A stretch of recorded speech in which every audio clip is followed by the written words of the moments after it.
안녕하십니까. 법률사무소 행복한 동행 대표 변호사 노정환입니다. 먼저 도박사의 중대재해연구소 채널을 방문해 주신 여러분께 감사의 말씀을 드립니다. 저희 채널에서는 중대재해 수사 대응 전략이라는 제목으로 강의를 진행하고 있습니다.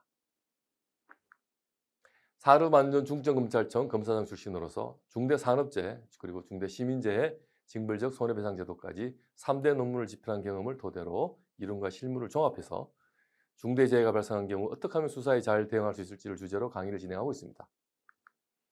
자, 오늘은 15번째 강의입니다. 오늘은 중처법이 규정하고 있는 처벌 규정이 고의범인지에 대하여 설명드리고자 합니다. 조금 전문적인 영역이긴 하지만 수사 실무에서 범죄 성립 여부를 결정하는 중요한 요소이므로 시청자 여러분께서 잘 따라와 주실 것을 당부드립니다. 먼저 중처법상의 처벌 규정의 요지를 보시겠습니다. 중처법 제6조는 안전보건 경영 책임자 등이 이것은 주체에 대한 규정이고요.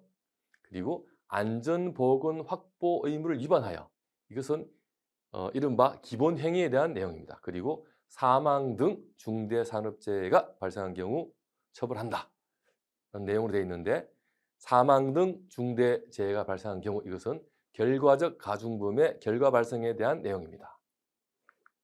그런데 여러분, 이 규정은 어디를 읽어봐도 고의 여부에 대한 내용이 없습니다. 오히려 산업안전보건법과는 달리 기본행위, 안전보건 확보 의무를 위반한다는 요 기본행위가 있더라도 사망 등 결과가 발생하지 않으면 처벌하지 않는 특수한 구조를 갖고 있습니다.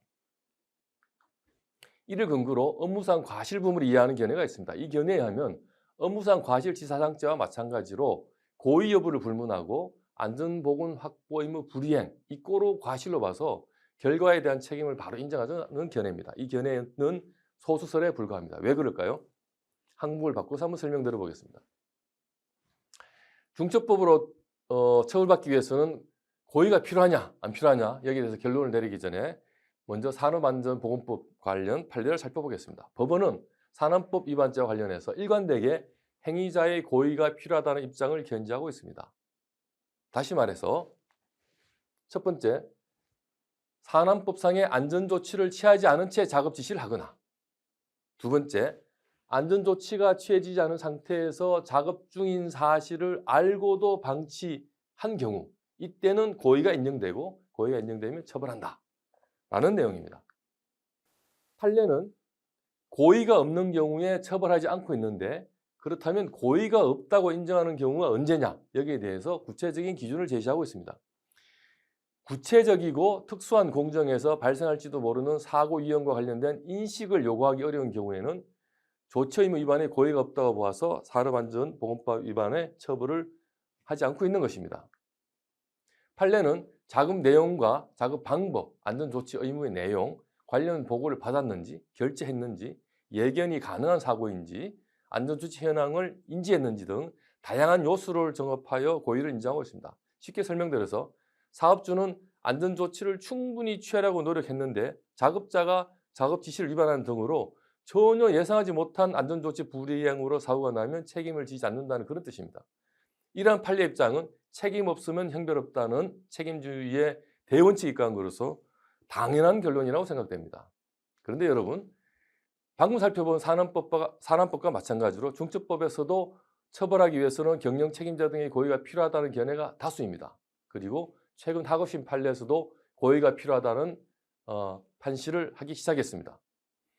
중처법보다 훨씬 가볍게 처벌하는 산업법 위반죄도 고의를 요구하는데 이렇게 엄벌을 하여 처벌하면서 고의가 필요 없다고 보는 것은 책임주의라는 원칙에 크게 위배되기 때문입니다.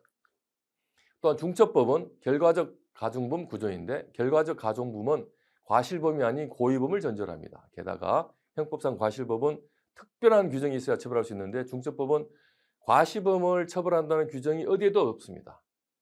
이런 다양한 논거를 이유로 중대재해치사상죄 역시 고의범으로 이해하는 견해가 다수설인 것입니다. 자, 고의의 대상은 당연히 중처법상 안전보건 확보 의무 위반에 대한 것입니다. 산업법상의 개별적이고 구체적인 안전보건 조치 의무에 대한 인식과는 별개이므로 혼돈하지 않아야 됩니다.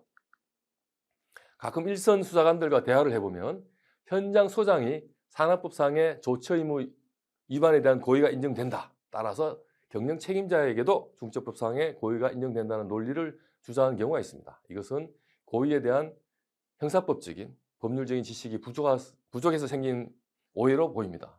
자, 그럼 언제 중첩법상 고의가 부정되느냐? 시청자 여러분들께서는 이 부분이 가장 궁금해 하실 텐데요. 결론을 말씀드리자면 경영 책임자 등이 중첩법상의 안전보건 확보 의무를 충분히 이행하려고 노력했는데 예상치 못한 사정으로 그 불행이 있는 경우 중대재해가 발생한 경우 이때 고의가 부정됩니다. 좀 쉽게 설명드려 보겠습니다. 회사 대표가 중첩법상의 의무 이행을 충실히 이행하도록 관리 체계를 구축하고 의무 이행 관련 보고도 열심히 받는 등으로 시스템을 잘 만들었습니다. 그런데 일부 부하 직원이 실수로 불충분하게 시스템을 만든 경우에 고의가 부정될 수 있습니다. 여러분, 이것으로 15번째 강의를 마치겠습니다. 중첩법 처벌을 위해서는 고의가 필요하고 그 내용이 무엇인지에 대하여 설명을 드렸습니다. 워낙 전문적인 부분이라 다소 어려웠을 것이라 생각됩니다. 다음 강의에서는 고의에 대해서 좀 더 쉽게 이해하실 수 있도록 사례 중심으로 찾아뵙겠습니다. 노정환 변호사였습니다. 감사합니다.